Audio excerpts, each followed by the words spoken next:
जिंदगी भर की गाढ़ी कमाई और रिटायरमेंट के लिए जमा किया हुआ पैसा। इसे बचाकर रखना कोई आसान काम तो है नहीं, है ना? फाइनेंशियल मार्केट्स अक्सर बहुत उलझे हुए और सच कहूं तो डरावने लग सकते हैं, लेकिन आपको घबराने की बिल्कुल जरूरत नहीं है। आज की इस खास चर्चा में हम एक ऐसा नक्शा तैयार करेंगे जो इन मार्केट्स के चक्रव्यूह से आसानी से निकलने में हमारी मदद करेगा। तो चलिए बहुत ही आसान भाषा में समझते हैं कि लंबे समय में अपनी संपत्ति को कैसे सुरक्षित रखा जा सकता है। नमस्कार। क्या हो अगर मैं आपको बताऊं कि आपका पैसा चुपचाप अपनी कीमत खो रहा है तो? मैं प्रोफेसर अर्थ आपको कुछ रोचक जानकारी देता हूं। देखिए, ये कोई डराने वाली बात नहीं है, बल्कि एक बहुत ही कड़वी सच्चाई है जिसे हमें समझना ही होगा। महंगाई यानी इन्फ्लेशन बिल्कुल एक दीमक की तरह है जो बिना कोई शोर मचाए हमारी आपकी सेविंग्स को अंदर ही अंदर खोखला कर रही है। तो आइए आज इसी समस्या की जड़ तक चलते हैं। तो आज हम किन किन चीज़ों पर बात करने वाले हैं? सबसे पहले हम देखेंगे फिएट करेंसी की गिरती हुई कीमत, फिर मार्केट के कैंडलस्टिक पैटर्न्स, उसके बाद इलियट वेव्स और करेक्शंस, फिर सपोर्ट और रेजिस्टेंस का कॉन्सेप्ट, और आखिर में जानेंगे इन कीमती धातुओं का भविष्य। चलिए बिना देरी किए सीधे अपने पहले टॉपिक पर आते हैं, फिएट करेंसी की गिरती कीमत, या कह लीजिए कमजोर होते डॉलर की छिपी हुई कीमत। अब जरा एक दिलचस्प तुलना देखते हैं। एक तरफ है हमारी फिएट करेंसी, यानी वो कागजी पैसा जो हम रोज इस्तेमाल करते हैं। 2008 के बाद से जो अंधाधुंध नोट छापे गए हैं, उसकी वजह से इसकी खरीदने की क्षमता लगातार गिर रही है, और सच तो ये है कि इसका अपना कोई वास्तविक मूल्य है ही नहीं। और दूसरी तरफ है सोना, जिसका हजारों सालों का अपना एक ठोस वास्तविक मूल्य रहा है। दुनिया भर के सेंट्रल बैंक्स इसे लगातार अपने खजाने में भर रहे हैं। यह बिल्कुल किसी अच्छी जमीन या रियल एस्टेट की तरह एक बहुत ही सुरक्षित संपत्ति है। अब इस चौंकाने वाले आंकड़े पर गौर कीजिए, $5600।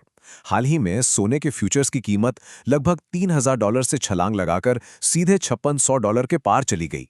और पता है, ये आंकड़ा सिर्फ ये नहीं बता रहा कि सोना महंगा हो रहा है, बल्कि ये चीख चीख कर कह रहा है कि हमारा कागजी पैसा कितनी तेजी से अपनी वैल्यू खो रहा है। ये हमारी अर्थव्यवस्था का एक बहुत बहुत बड़ा बदलाव है। आगे बढ़ते हैं हमारे दूसरे नेविगेशनल टूल की तरफ, कैंडलस्टिक पैटर्न्स को समझना, यानी मार्केट की छिपी हुई भाषा को पढ़ना। अगर हमें मार्केट का नक्शा पढ़ना है ना, तो सबसे पहले उसकी बुनियादी भाषा समझनी होगी, और वो है कैंडलस्टिक।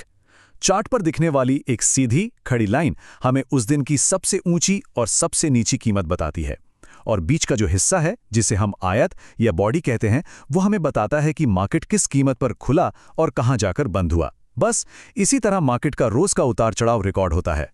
लेकिन अगर आप लंबे समय के लिए इन्वेस्ट कर रहे हैं, तो ये रोज का उतार चढ़ाव आपका ब्लड प्रेशर बढ़ा सकता है।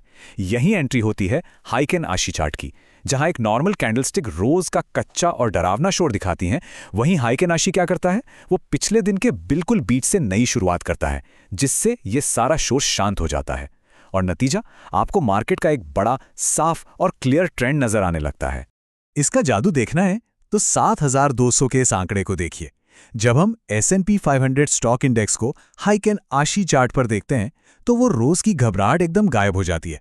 उसकी जगह हमें 7200 तक जाता हुआ एक बहुत ही सीधा, स्पष्ट और ऊपर की ओर बढ़ता हुआ मजबूत ट्रेंड दिखाई देता है। सोने चांदी के तेज उतार चढ़ाव के बीच हाइकेन आशी शेयर बाजार के इस लंबे और शांत ट्रेंड को समझने का एक शानदार तरीका है। चलिए अब आते हैं अपने तीसरे अहम टॉपिक पर, इलियट वेव्स और करेक्शंस। इसे आप मार्केट के प्राकृतिक रूप से सांस लेने की लय भी कह सकते हैं। मार्केट जब गिरता है तो अक्सर लोग पैनिक करने लगते हैं, लेकिन इलियट वेव थ्योरी इसे बहुत आसान कर देती है, सिर्फ 2 स्टेप्स में। पहला है मोटे फेज, जहां मार्केट अपने मेन ट्रेंड की दिशा में 5 लहरों या वेव्स में ऊपर बढ़ता है, और दूसरा है करेक्शन फेज, जो नीचे की तरफ आने वाला 3 वेव का ABC जिगजैग पैटर्न होता है। इसे एक बार समझ लिया तो समझ लीजिए मार्केट के गिरने का डर हमेशा के लिए खत्म। और यहाँ एक बहुत ही काम की बात है, एक नॉर्मल ABC करेक्शन में कीमतें आमतौर पर 60 से 75% तक वापस नीचे आती हैं। तो जब एक बड़ी उड़ान के बाद मार्केट इतना नीचे आता है, तो वो कोई आपदा नहीं है, वो पैनिक करने का समय नहीं है, वो एक बिल्कुल टेक्स्ट बुक करेक्शन है। आपको इसे एक तोहफे की तरह देखना चाहिए, एक ऐसा मौका जो आपको मार्केट में दोबारा सही समय पर एंट्री दिला सकता है। हमारा चौथा टॉपिक है सपोर्ट और रेजिस्टेंस को समझना। आसान भाषा में कहें तो इन्वेस्टमेंट की पक्की जमीन और पक्की छत। $4400, इस नंबर को अपने दिमाग में अच्छे से बिठा लीजिए।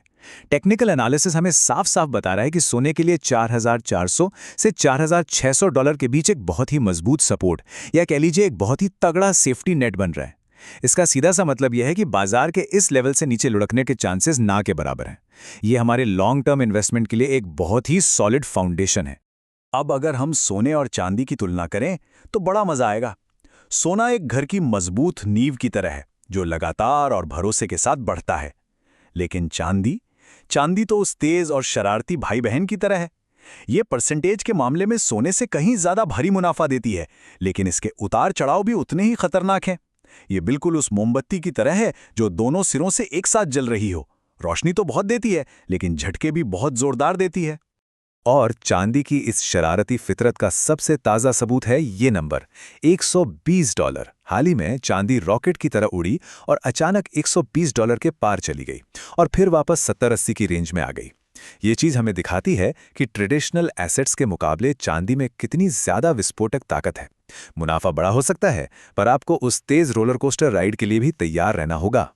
फाइनली आते हैं अपने आखिरी और सबसे अहम टॉपिक पर, कीमती धातुओं का भविष्य। अगले 10 सालों का रिटायरमेंट वेल्थ प्लान कैसे सिक्योर करें? सोने के लिए इस साल के अंत का टेक्निकल टारगेट पता है क्या है? $6,000 प्रति औंस। जी हाँ, अभी हमने जिस ABC वेव करेक्शन की बात की थी ना, वो पूरी हो चुकी है। और मजे की बात यह है कि वही करेक्शन इस अगले बड़े उछाल का रनवे तैयार कर रही है। सारे चार्ट्स चीख चीख कर कह रहे हैं कि लॉन्ग टर्म में सोने की गाड़ी ऊपर ही जाने वाली है। लेकिन चांदी के लिए असली जीत क्या होगी? सिर्फ एक बार उछलकर वापस आ जाना नहीं। चांदी का अल्टीमेट लॉन्ग टर्म गोल है $100 प्रति ऑन्स के लेवल को एक रेजिस्टेंस यानी छत से बदलकर अपना एक ठोस सपोर्ट यानी पक्की जमीन बना लेना। जिस दिन चांदी $100 के ऊपर टिकने लगेगी, वो इसका सबसे बड़ा तकनीकी माइलस्टोन होगा। तो अब पूरी पिक्चर हमारे सामने एकदम क्लियर है। जब हम जानते हैं कि फिएट करेंसी दिन ब दिन अपनी कीमत खो रही है, तो सवाल यह है कि अगले 10 सालों में अपनी मेहनत की कमाई को बचाने के लिए आप इन टेक्निकल टूल्स का इस्तेमाल कैसे करेंगे? रोज के मार्केट के शोर को इग्नोर कीजिए, लंबे ट्रेंड्स पर फोकस कीजिए और आज ही अपनी संपत्ति को सुरक्षित करने का एक पक्का प्लान बनाइए। इस विश्लेषण में मेरे साथ जुड़ने के लिए आपका बहुत बहुत धन्यवाद। सीखते रहिए और अपने पैसों को सुरक्षित रखिए।